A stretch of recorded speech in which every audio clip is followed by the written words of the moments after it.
रहीम अस्सलाम वालेकुम। Welcome to world of education. Lecture number 17 data structure की बात करेंगे जनाब आज। मेक श्योर कि आप लोगों ने प्रीवियस तमाम से लेक्चर्स को सुना हुआ हो। रेफरेंस वेरिएबल क्या होता है और सिंपल प्रोग्राम आज देखेंगे हम। रेफरेंस वेरिएबल क्या कहते हैं?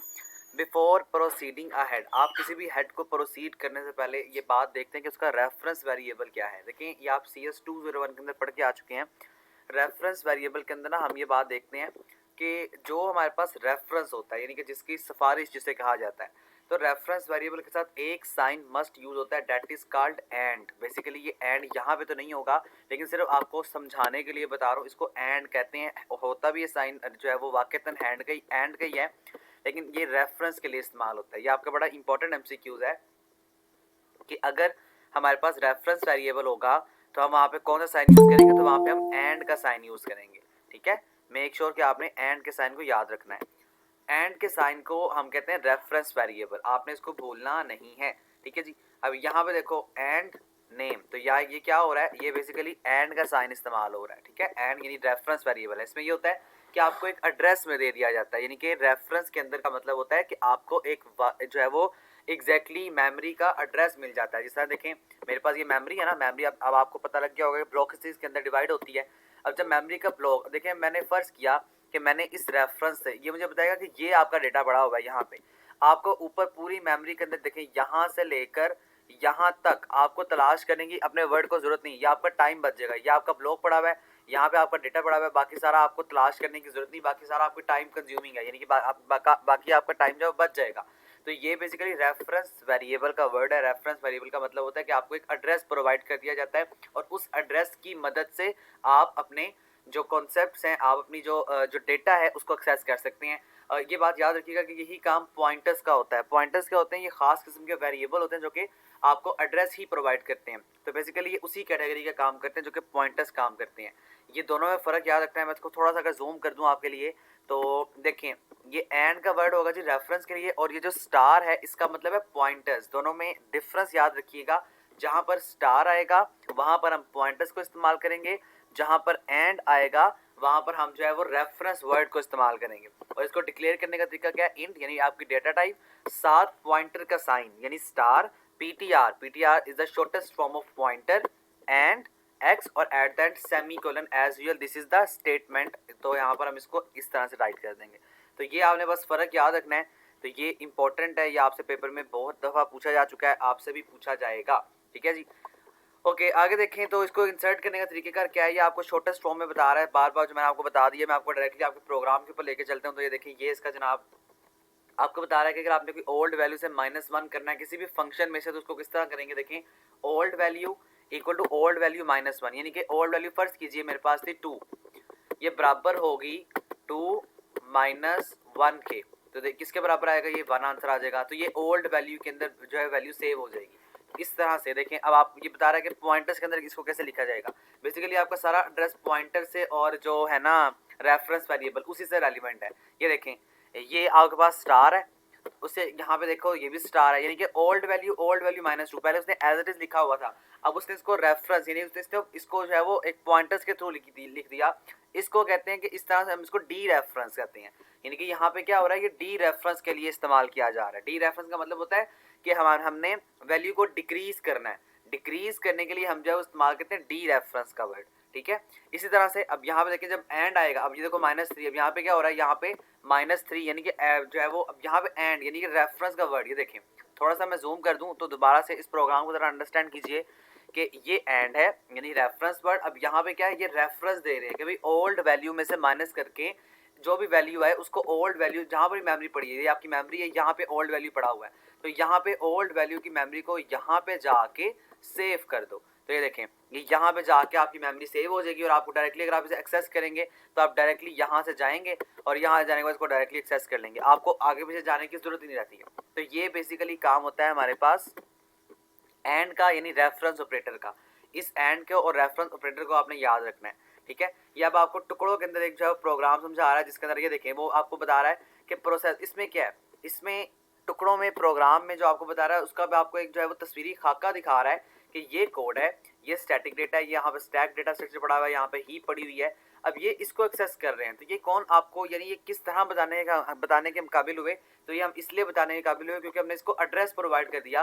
देखिए हालांकि बॉक्सेस तो और भी हैं, ये भी बॉक्सेस हैं, ये भी बॉक्सेस हैं और लाखों बॉक्सेस होंगे आपकी मेमोरी में, लेकिन आपने किस चीज़ को एक्सेस करना है, आपने किस ब्लॉक को एक्सेस करना है, आपने इस ब्लॉक को एक्सेस करना है। तो ये जो ब्लॉक जो ब्लैक कलर का बना रहा हूँ, इस ब्लॉक को एक्सेस करने के लिए आपको रेफरेंस वेरिएबल की और पॉइंटर्स की जरूरत कहीं ना कहीं पड़ती रहती है।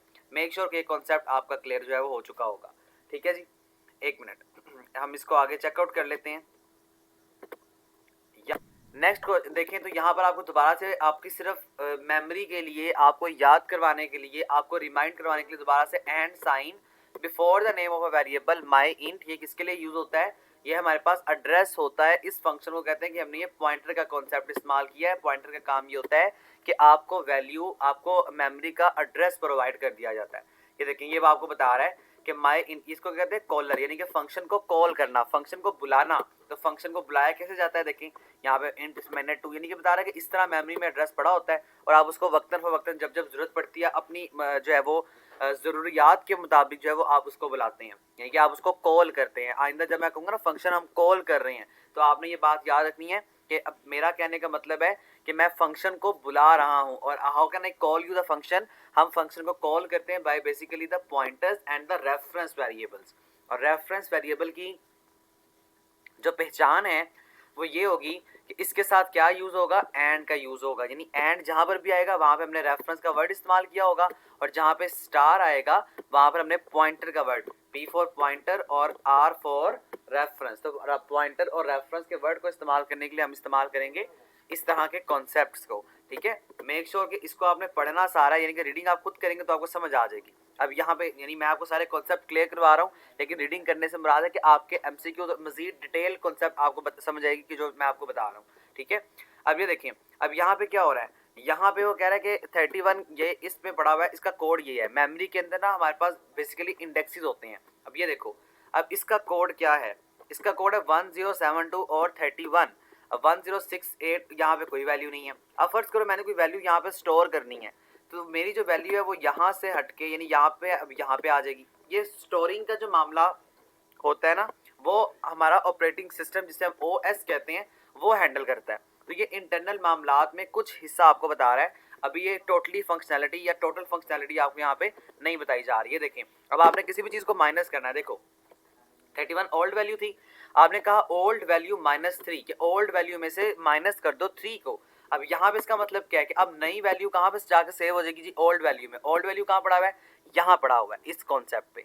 ठीक है, इसको मैं अगर थोड़ा सा जूम कर दूँ ताकि आपको ज़रा क्लैरिटी के साथ दिखाया जा सके। ओके, जस्ट अवेट, ये देखें, ये आपके पास कॉन्सेप्ट है। अब यहाँ पे देखो क्या कह रहा है आपको, ओल्ड वैल्यू -3, यानी कि ओल्ड वैल्यू में इसको, ओल्ड वैल्यू को 3 करने के बाद इसको बराबर कर दो इसके। अब ओल्ड वैल्यू ये पड़ी हुई है।